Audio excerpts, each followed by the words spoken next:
you have.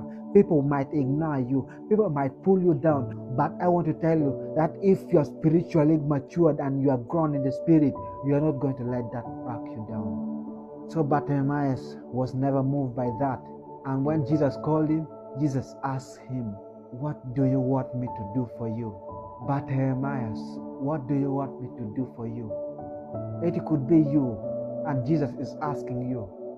Since you have been struggling for so long, you have been waiting on God, you have been trying all your best to see the face of God, and now God suddenly asks you the question you have been desiring all your life.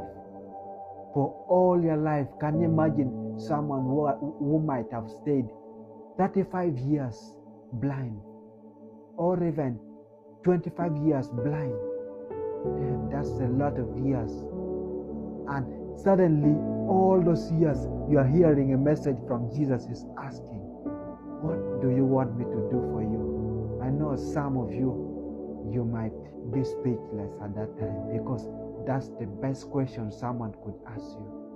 When you are in a trying moment, when you want something, and someone asks you, "What do you want me to do for you?" So Bartemeous said, he said with desire, that same desire he came with, he never slowed down. It's like the other verse that I'm not ashamed of the gospel of peace, because it is the power of God unto our salvation. Because don't be ashamed. I found that some people, because of shame, can make them miss the best moments of their life. I mean, there are some seasons in our life that you don't need to miss. Because imagine that blind man had missed saying it, or had missed the move of Jesus when he was passing by. How do you think he will ever see in this world that Jesus is busy doing other things?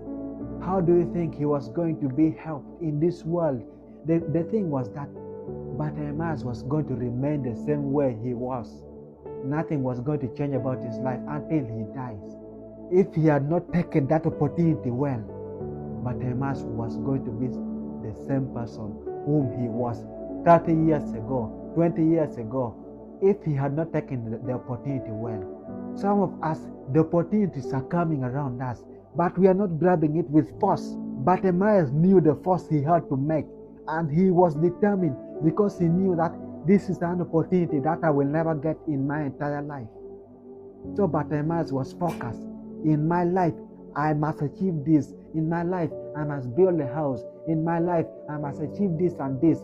So be determined on what you want. And if you get the opportunity to do so, go with all your might. Keep on moving.